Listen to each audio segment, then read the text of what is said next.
Welcome to Love for Life, the podcast for modern couples who want to build relationships that last while raising families that thrive.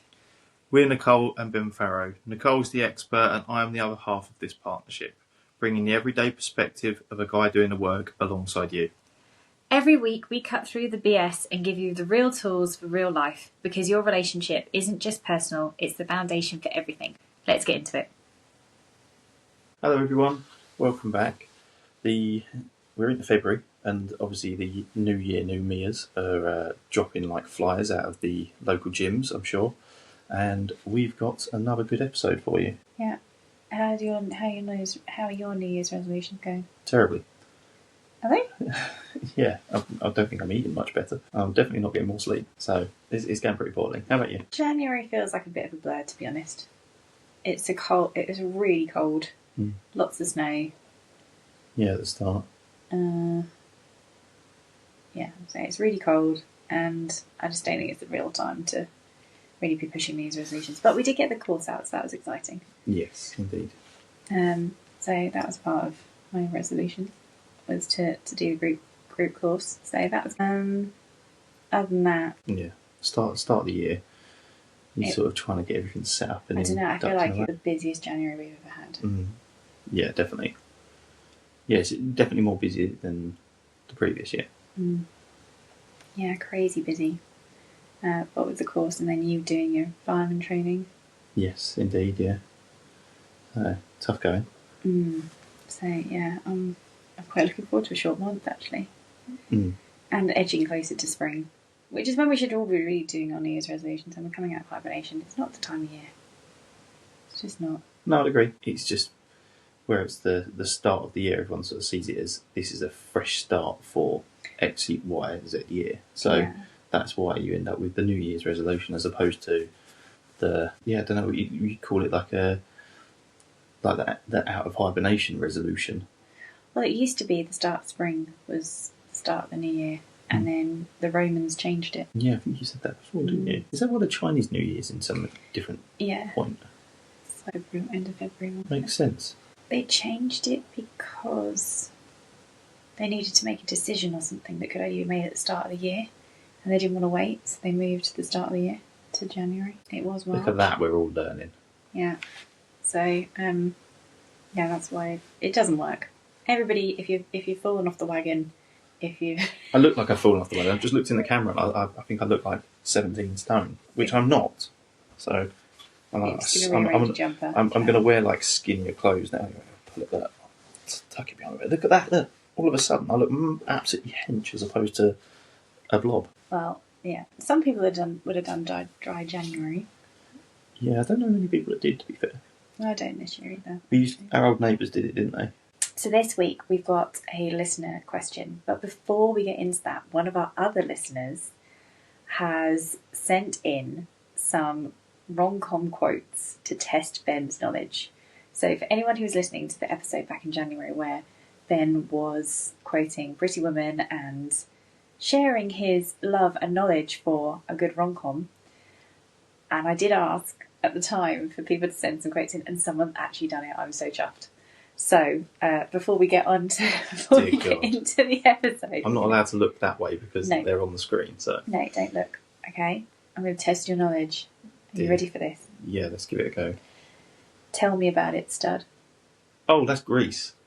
That's not rom-com, is it? Yes, it is. It's a romantic comedy. It's just that film just amazes me that everyone in a high school knows exactly how to dance. Wow. Okay, another one. You and I are such similar creatures, Vivian. We both screw people for money. Oh, that one I don't know. Is that... Really?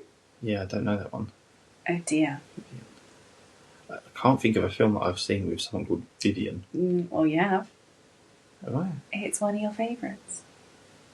Clearly you weren't paying attention to the name. Oh, no. We both screw people for money. That ain't Is that Pretty Woman? Yes. Oh, yeah. Because I get it, because he was... Yeah. Yes. I know that one. Okay. Now, there is a quote that they've put here, which I know you're not going to know because you've not seen the film because you refuse to watch the film. All right.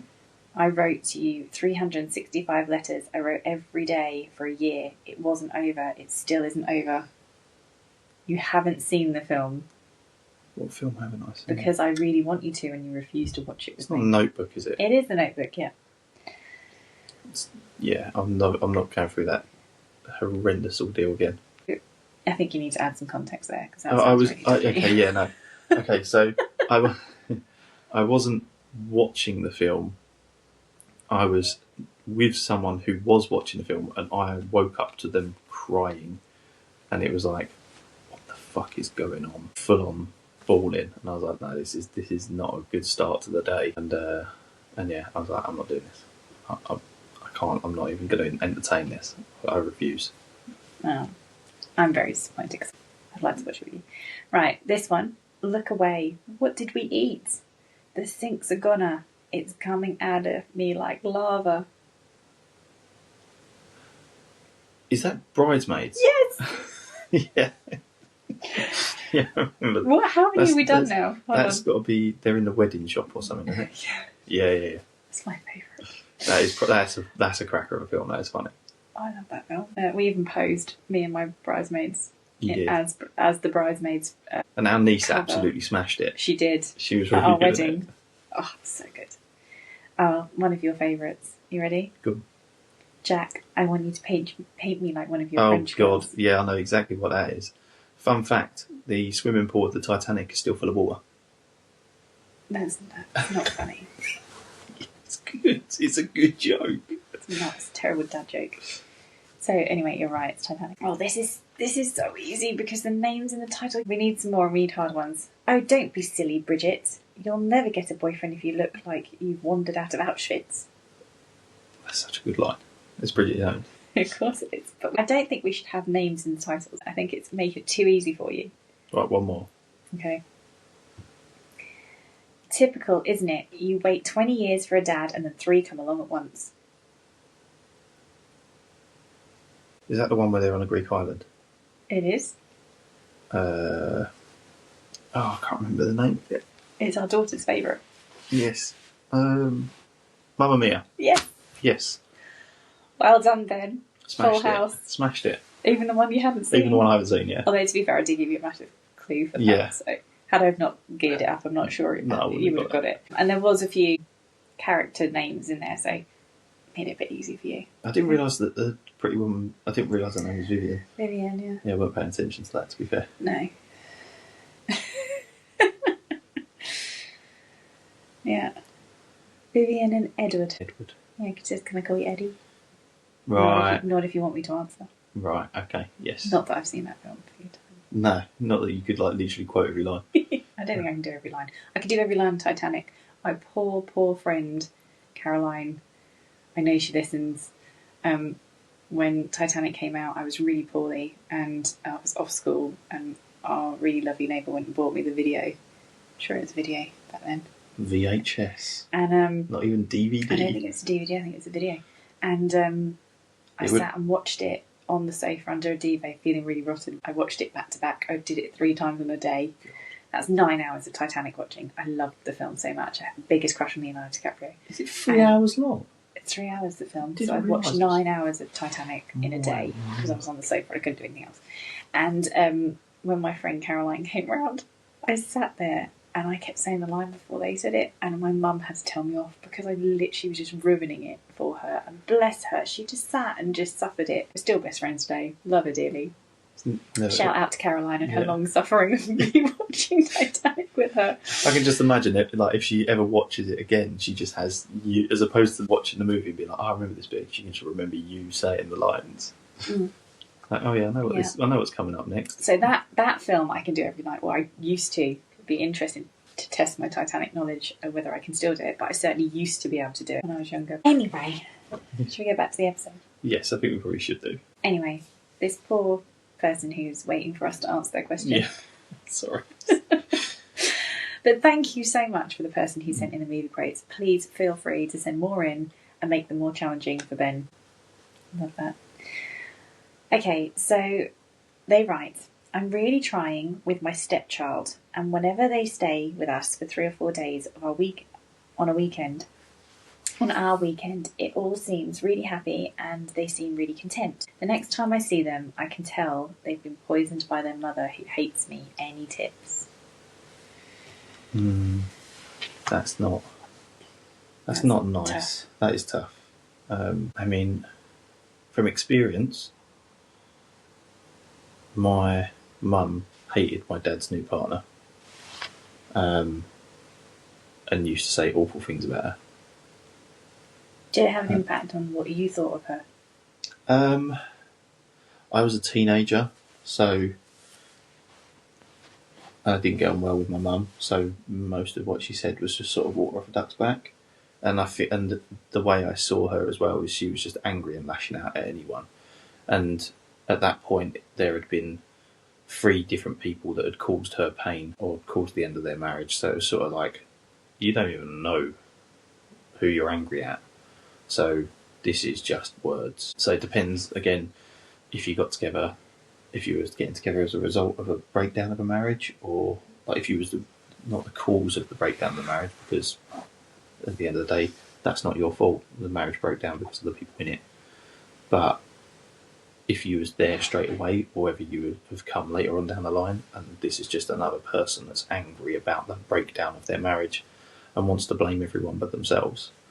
Well, we don't have any details of the reasons. No, we don't have any detail, but I'm just going off the fact that clearly the person's child is going back to someone who is miserable and angry and lashing out at anyone. And normally those people, they don't know who to blame. They won't blame themselves, but they'll blame everyone else, if that makes sense. Yeah, I mean, we don't know the situation, but if you can noticeably see a difference in the behaviour between how it is at the end of the weekend, the time that you see them again, then things are being said. Or... And obviously it is having an impact if they're behaving differently. But and sadly, the truth is you've got no control over what the ex-wife is saying, none whatsoever. And even if your partner spoke to them, it probably will make very little difference. Yeah. It'll probably be a case of, you don't control me anymore, or I don't have to listen to you anymore. Yeah, so, possibly. But, I mean, you'd always want to feel like your partner has your corner. So even if it wasn't going to make any difference, having them say something may help, if that makes sense. Even just knowing that they've got your back. And they need to sit down with their child, I suppose. Because if their child's going back to their mother's house and then coming back with a different attitude, then maybe the dad or the mum or whoever else it is, they need to speak to their child and say, this isn't acceptable to like have a relationship with this, like with my new partner or someone who is going to be important in your life going forwards, and flip and flop with them, because they don't know where they stand then, and it's not fair. Also, we don't know how old the child is, though, so it has to be an age-appropriate conversation. And yes, you do need to know that your partner has your back, but sometimes that's just saying, I can see what's happening. There's no point in speaking to the ex because it's not going to make a difference. It's just going to, if anything, make things worse, potentially, for the child. The other thing as well is you often get children feeling guilt. So it could be that they actually do get on with you and they do have a nice time at dad's house and with dad's new partner, but then there's a level of guilt that they feel for feeling that way if mum is struggling, or if mum's having a hard time accepting the breakdown of the marriage, or moving on, or whether mum's saying things or not saying things. You don't know for sure, but whatever it is, that child is then feeling guilty, and so often children end up taking on so much responsibility and guilt and shame in accepting a new partner in, because they feel they're being disloyal to the other parent. And what you really need is for mum and dad to be able to have a conversation and support their child in navigating what's a really difficult situation for them that they never asked for. And it should be described to them that there is enough love for everyone and there's enough room in this family for everyone, and that what's happened is nothing that you've done, and that it's okay to like dad's new partner, still love mum, and that you can have room for both. And if there is animosity from mum towards you, then it could well be that mum feels hurt or upset, but it could also be that she sees you as a threat, because as a mother it's really hard to accept another woman coming in and filling that kind of role in your child's life, particularly when you're not there. And I don't know what the situation is or what the circumstances were, whether there is blame or whether there is a case of just it's not what she wanted and she's struggling to deal with it. That's not excusing her behaviour. But what I'm trying to explain is the fact that if she is doing this, she's coming from a place of hurt, potentially resentment, that there's a conversation that as the partner needs to be having with his ex about what he's witnessing in terms of the pressure or the behaviour that their child is exhibiting towards you and perhaps towards him, and to try and work together to relieve that pressure and let them know that this is a new situation. Mum and Dad aren't together anymore, but we're still a family, and that family now includes Dad's new partner, and in time may well include, or already does include, Mum's new partner, and that there's room for everyone, and that you're not a threat, and that it's okay to love both. That needs to come from the parents. So I would have that conversation with your partner and see if that's something that he can do, or whether the two of them need to go and get some professional help to support them doing that. In regards to what you can do, just stay consistent. Don't take it personal that it's the child. They are caught in the middle of this. Just continue to never say anything about the mother, even if you feel that, even if you suspect that is where this is coming from. Never say anything about their mum, and just continue to be a really safe space. Fill this role of stepmom, which can be a fun role. It doesn't have to be the same as mum. You said that you know, after 3 or 4 days, they relax and they have a good time. Just keep doing that and keep providing that continuity and that stability for them, because if they're feeling caught between the two, then that's a lot of emotion to deal with. What they need is a safe space to feel comfortable and to feel happy and to feel they can be themselves. I suspect that the issue is the fact that actually they're feeling caught between the two, and whether mum's saying something or not, the child's feeling guilty for liking you or for having a good time with you because they feel some sort of disloyalty towards mum. So it's really something that your partner needs to take up, and that you need to just continue to do what you're doing and keep a cool head. I have to say, my stepmom, I know I've spoken about her on here before. I met when I was very young, but I'm the youngest and my siblings were a lot older. All of us still have a relationship with her, despite the fact that our dad's been gone many years now, because my stepmom never tried to take my mum's place, never said anything about my mum. Even when we came home as teenagers going, oh, mum's been well unfair, she's done this, she's done that, I've been grounded this week, I hate her. My stepmom never agreed with us. Or my dad would, sometimes say things. My stepmom never got involved and always just said, she's your mum, and always gave her the respect of the fact that she was our mum, whether she agreed with the way she was parenting or what we were saying or what had gone on or not. She never passed any comment, and I think that's what's really served her in good stead with all of us.